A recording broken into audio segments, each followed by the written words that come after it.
Welcome to the Real View podcast, where Ohio Realtors connect you to innovators and influencers, keeping you with the real view of real estate. Whether you're a broker, agent, first-time homebuyer, industry leader, or just happen to stumble upon our podcast today, you can expect to hear tips, tools, tricks, interesting information, and so much more from the experts in Ohio's real estate game.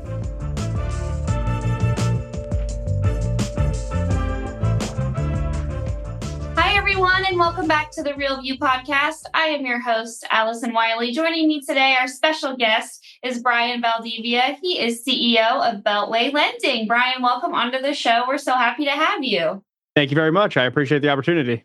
And we're going to dive into everything in Brian's world, all about investing, all about lending, how he's done it, and his advice for how to do it, in today's day and age, and talk a little bit just about what's going on, in our current housing market and what you need to know if this is something you're interested in pursuing. But before we get started in today's conversation, I would like to hear from you, Brian. Could you tell us about yourself and how you got started in the industry?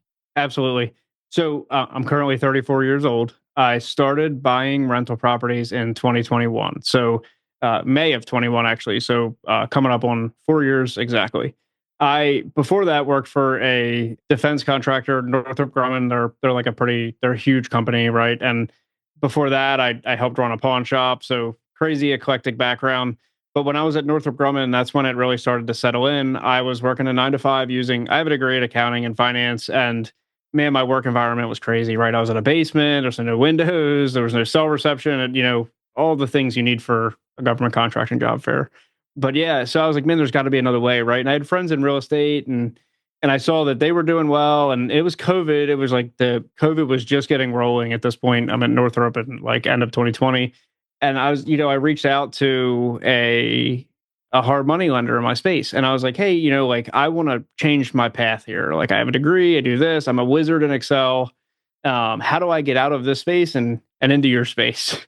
And that's really what took hold, and they ended up bringing me on in January of 21. And I'd say that was a pretty pivotal moment in like my career, my life, like what kind of changed the trajectory of everything. It put me in the industry every day, talking to people who were doing exactly what I wanted to do. And I was able to kind of lever that and really listen and hear how people were doing it, what they were doing well with and what they weren't doing well with, and kind of form and mold a strategy from there. Yeah, that's really cool. I think, just when you immerse yourself into this world, it's easy to get, sucked into it. And you're right, the networking and the, availability to just talk with people going through the same things. It's great to learn from that. And it sounds like you were really able to do that and take that with you into starting your own company. So tell us a little bit about Beltway Lending, founding that, what that was like, and what you guys do. Yep. So Beltway Lending caters to investors. Our specific, what we started Beltway, Ross and I, our specific goal and idea in mind was we want to be able to help investors who have a hard money loan exit into a 30-year loan that does not require like the normal tax returns, the blood sample, and all the crazy underwriting things, right? And that's what I had done successfully previously. Like I built out a very, very like robust system for this. So when I had unfortunate timing, I was out of that job and I had $4 million in hard money debt because I was still scaling. I'm still buying. I was like, oh man, like I have a plan for the August 1st payment, but I don't know what I'm going to do for the September 1st payment. I need to refi. I need to pay this hard money debt off. So that's why Beltway was originally formed. Ross and I would be happy to tell you that in the beginning, we thought we'd have 2 employees and we'd maybe do like 5 to 10 loans a month. We currently have 21 employees. And in 2024, we did 172 million in loans. Our product offerings have gradually expanded over time. We now also lend hard money, which has been a really great addition. We're able to help clients on both the front end of the deal and then obviously on the refi, which is important from a borrower perspective, because like if you come to me or anyone on my team, truly, we can actually weigh in and be like, hey, like you're going to be over leveraged, or this looks like a good deal, or the numbers will work. We can kind of help you analyze that on the front end.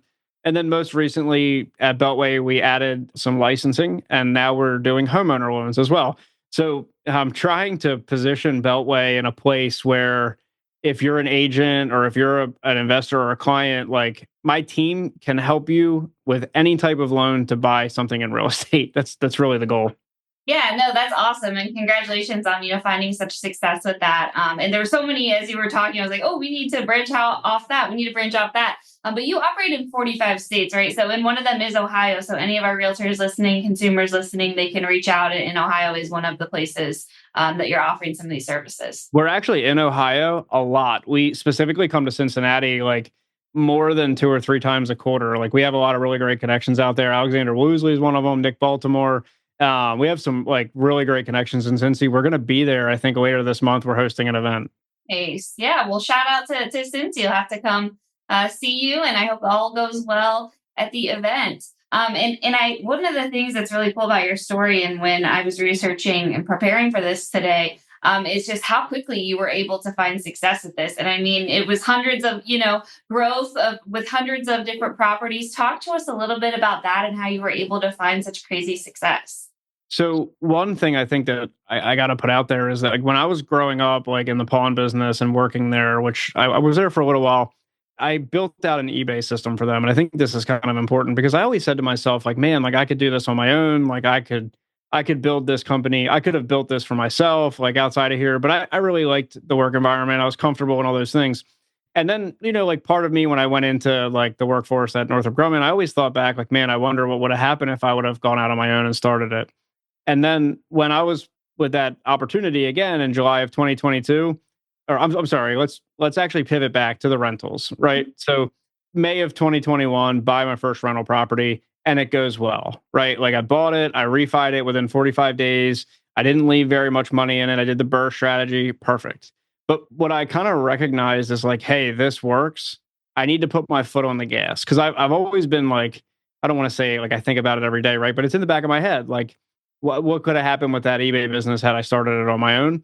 So now, like whenever I see something that I think like remotely works, obviously I did it with one rental, and then the next month I tried to buy two, and then when I refied both of those, I tried to buy three, and then in 2021 I bought 27 properties from May 5th to December 31st, and it was working. It became a proven track record, and obviously I had a little bit of an unfair advantage, right? Like I worked for a hard money lending company and I knew the DSCR exit intimately well. I would argue with you that I probably know some of those underwriting guidelines better than a lot of the underwriters themselves because we've been doing it. I've always kind of wanted to make sure that I could exit hard money. That's like a big thing, right? But then kind of pivoting to what I was elaborating on, you mentioned earlier, is like in 2022 with Beltway, it was the same type of phenomena, right? Like initially wasn't going to help any clients, just going to take care of my own refis. I did it for 2 clients and they were like, hey, this is great. Like you're an investor. You understand this differently than anybody. Like you're not one of these guys sitting behind a computer 9 to 5. Like you're not an old person. Like you're young, you're in the game, you're doing exactly what we're doing. You should really take on more clients. And I was like, this is time to put our foot on the gas. Right. So that's what we did. Yeah. The foot is on the gas, that's for sure. And it sounds like it's continuing, and we're just keep going straight. And really cool to see the success you've been able to have with it. And I think it's a good bit of advice for people who are interested in this. I think it's just do it, and if it's going well, like keep doing it. And that saying like strike while the iron's hot. It's kind of like that. Like if you found a way to success, just keep that rolling and let it happen as much as it's possible. So very, very cool. So talk to us a little bit about the benefits of refi, how investors should use that as a part of their strategy, and kind of, the success that you've seen with that. Absolutely. So a DSCR, debt service coverage ratio loan, keys off of the property's income, not the borrower's income. I still need a credit score from the borrower. It's got to be above 660, 680, whatever the that is. But the goal there is that in a traditional loan, if anyone listening has ever bought their own house, they went through an underwriting process that is strenuous. They need every income, they need every W-2 you have, they need bank statements, they need letters of explanation.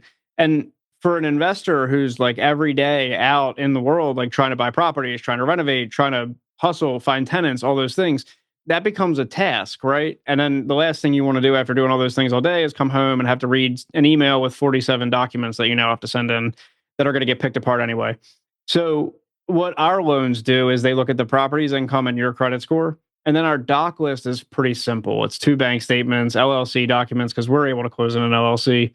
It doesn't report on your credit, but like there's a lot of benefits here is kind of the point there. But like the goal is that you can very easily add these properties to your portfolio and refi quickly. You're not sitting in underwriting for 30 or 45 days like when you bought your house. Like it's probably 20 days for that. That's the average turn time for our company, at least. A lot of places are going to be a little bit longer than that. But we're built out as like a full service mortgage shop, which is a little different than most places that do this. I have a team that is we call them our sales team, but they're gonna talk to you. They're gonna analyze your deal. They're gonna make sure that they find the right product for you. And then it goes to our processing staff, that's all their job is to make sure that we get the right documents, that they're accurate, that everything looks right. And then we get to underwriting and we kind of push to closing. And that is pretty different than a lot of places you go. A lot of places will have one salesperson that is also tasked with processing your loan. And what is always going to happen is about a week in, that salesperson or that LO or whoever you're talking to is going to remember, oh my God, I need to sell another loan because like I have to keep getting paid, right? And then now they're trying to sell loans, process loans, sell loans, and it's easy to not be a priority for them, which our team does a really great job of making sure that you are the number one priority. And I think they also do a good job of making sure my team realizes that investors are busy at different times. So my team doesn't just work 9 to 5. Like we're able to get a hold of you at 7 in the morning and 7 at night, whatever, we kind of make it work.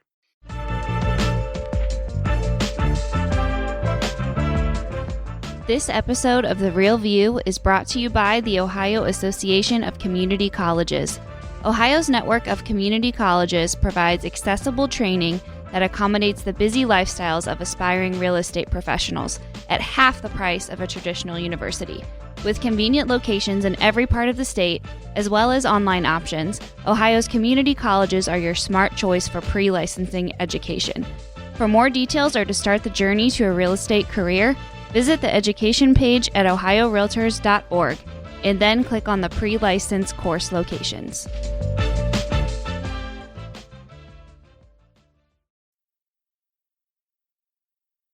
Yeah, I think that's important, because realtors, work unconventional hours, a lot of weekends and nights. So I think having that flexibility is really awesome. And, we mentioned that you have such a big footprint across the country in 45 states.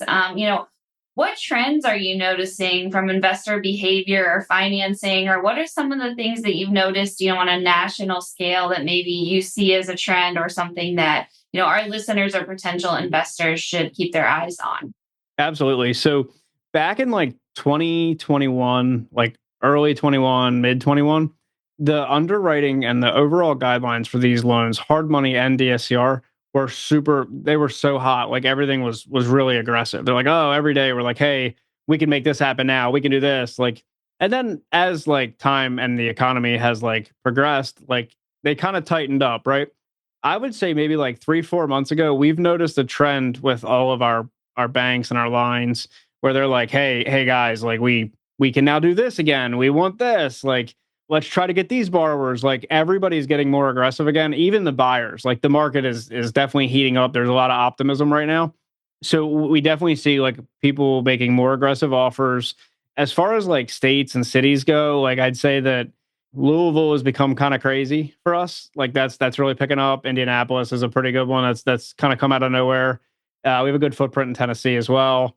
It's definitely like it's trending. But I would also tell you that in almost every state, there are going to be pockets and cities and towns where rentals are always going to like fare well, right? Like, you go to somewhere like Texas where you have a high purchase price and high property taxes. Well, it's hard to cash flow on rentals there. But then you come to somewhere like Baltimore and you have a $200,000 purchase price and $2,200 a month rent. You're beating that 1% rule. And the lenders love it. They're like, okay, this is a cash flow positive situation. We want to lend to this guy. Well, that's good news about Louisville, because we just in Ohio, with the division, got reciprocity between Ohio and Kentucky licensees. So our Ohio realtors, that's a good opportunity for you guys. Go check out some, deals, maybe potential opportunities in Kentucky now that we have that license reciprocity. So love to hear that. Our neighboring state, both our neighboring states, because you said Indianapolis too. So a Yep. lot of great opportunity in the Midwest, it sounds like, which is really, really good to know. So you have your own, real estate portfolio, right? So tell us a little bit about what your current real estate portfolio looks like. What are the type of property types, markets? What are you seeing that you're having success with right now? Absolutely. So everything I own is in Maryland. I don't have anything outside of Maryland. I have, I'll start with the one that always gets people's attention. I have 4 short-term rentals in Ocean City that I Airbnb, and they've performed okay. They're not my best performing assets. They're certainly my most expensive assets. And, I'm not sure I would do that again in that market because Ocean City in Maryland, we have really great weather from May to October. And then after that, I have 100% vacancy until May. So that's, believe me, when in the summer they rip. Like it's getting to the good season for sure. Yeah. Outside of that, I have just under 200 residential rentals, and that it primarily consists of single family properties. Now, not necessarily like single family detached houses. I mean, I have a handful of those, I have a good bunch of those. A lot of townhouses. I have a couple 2 units, 1 3 unit, and I have one like 14 unit, which is kind of broken up into an 8 and a 6. But they've been great. They perform really well, and I usually stay in the suburb, like the county area of Baltimore. So I don't have a ton in Baltimore City. Certainly, where I started, but now everything's in the county, which have a little bit lower property taxes. They're a little bit more landlord friendly, not much more, but a little bit better. The tenant class is different for sure, and just proximity to where I live is beneficial. Yeah, absolutely. Always good to have stuff in your own backyard from a maintenance perspective and things like that. I want to say there was a recent article that I read that said that the rental market is poised to grow and that we should be taking advantage of it. And now's the time to kind of, if you're interested in it and ready to get going, now's the time because it's a big opportunity. We are expected to see that part of the industry grow. Is that kind of what you're seeing too, that there is that growth opportunity that's happening right now? We're definitely leasing places very quickly. My product is nice. Like I have a rule that like if I renovate a house, I have to be willing to live in it or stay in it. So like you won't see my stuff looking like some of those 90s slumlords that are out there, right? I'm putting quartz countertops in and I'm tiling everything. I'm putting recessed lighting in. I'm making it so I would want to live there, right? If I listed something in Dundalk today, I'd probably have 30 applicants before the end of the day. It's definitely hot for sure. I would agree with that. Also, I think that what you mentioned that things are kind of moving in a good direction. We're seeing crazy appreciation again, which is great. Like, as an investor, I love that, right? Like anytime I can beat that 5% that everyone underwrites at, that's always really great. But even from a rental perspective, you buy one of these, you get it into a 30-year loan, you're fixing that payment for 30 years, and then your rent is going to increase as there's more demand. I'm getting, like I mentioned, $2,200, maybe $2,100 for a townhouse right now. But when I started back in May of 21, I was getting $1,600, $1,800, for those 2 and 3 bedroom houses. So it's definitely growing, it's rising, and it's really great. I think now is a really great time to try to jump in. Yeah, I think so too. As you mentioned, it's kind of a perfect storm of all of these. The interest rates at a certain amount, the inventory, we are starting to see, a little bit more improvement on that. I know that's something, for a while there just weren't a lot of these types of homes out there. And now I think we're starting to see more, which is great. So absolutely, I think it's a great time to get into it. Where should someone start if they're listening to this, they're ready to do it, as we're talking about how it's a great time to do it? How do you get started, and what's your advice to someone who is ready to start making moves on this? Absolutely. So first thing I would do is go on Facebook and find the local Facebook groups for your area. And I guarantee you every city and state has them. I know that because I'm in like 600 of them. You might even find me in your local group, right? And start looking for networking events. Start seeing who the people who are answering questions versus actually posting the questions. Sometimes there'll be overlap, but you're looking for people that seem knowledgeable, right? And just start to read and really understand. And you're not there to really reply yet. You're just kind of learning, right?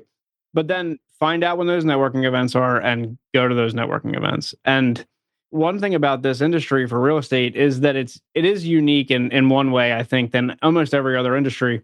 If you called a plumber and you said to him, like, hey man, you did a great job like re-tying in this drain. Could you teach me or explain to me how to do it? Like, they're gonna laugh you off the phone. And that's nothing against plumbers. That's just how the world is, right? Real estate is not like that. Like if you, everybody in real estate, well, I mean, most people in real estate that you come across, they're willing to tell you the secrets and tell you, hey, this is what I did. You know, this is what worked for me. This is what didn't work for me. And this is what I learned along the way. So you got to go to those networking events and you got to talk to people. That you'll learn so much. Just, you know, and you come into it humbly. Hey, you know, I'm Brian, I'm brand new and I'm just trying to get my foot in the door. You know, what do you do? And how did you get started? Believe me, people are going to reply. Yeah, it's so true. I love that you said that about the industry because, it's unique because we are all in competition with each other, but yet you're right, there is such this willingness to bring each other along and that hey, there's enough to go around for all of us and like we are going to make each other stronger. And I think that's really cool too because when you expand your network, that's where all the deals happen. You know what I mean? Like I know Brian, I worked with him for investing and now he's going to sell me this house or I'm going to, help buy him this house. So I think that's like really cool too about this industry. And it's props to every practicing realtor out there. And great opportunity is we have our annual convention coming up, and as you're mentioning networking events, we have our annual convention in Cleveland this year in September. So we absolutely hope we see all you realtors there. As Brian just mentioned, the importance of networking and having conversations with individuals who are doing the same thing as you or who you want to be doing the same thing as them. So I think that's really important.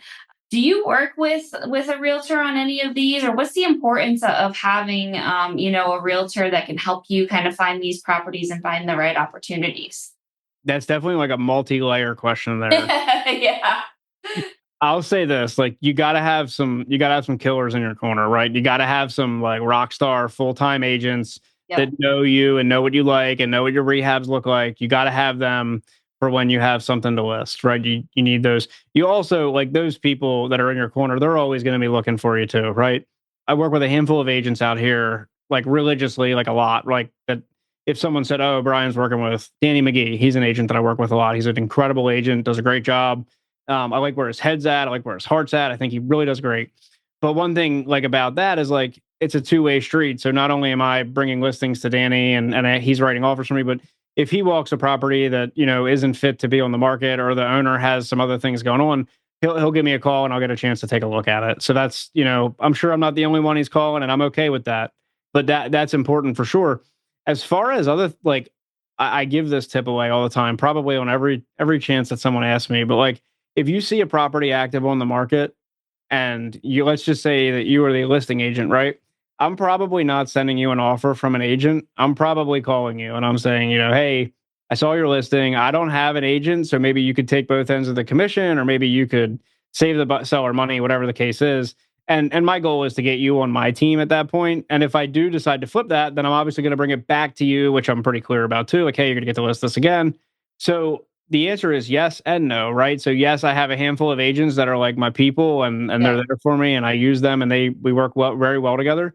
And then I like going straight to the other agents and building it up that way too.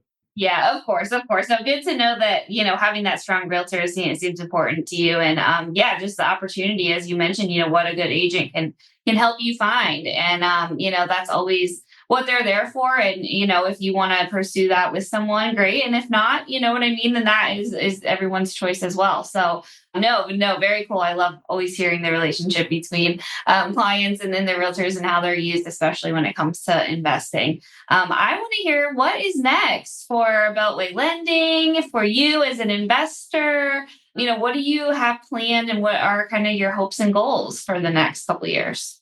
So they're going to tie together pretty good, which is going to ultimately benefit like my clients and probably me a little bit as well. So I have recently started to actually downsize some of the portfolio, selling some of them off with the intention of kind of moving that money via 1031 exchange into some commercial assets. And so I'm buying commercial properties now and I'm learning. Okay. I'm learning. On my first residential house, it was painful. Okay. Like everybody has a crazy story. And believe me, mine's crazy. And I learned for 18 months. And now I hopefully don't make those mistakes. And I'm going through it in the same manner with the in commercial with the first one I bought.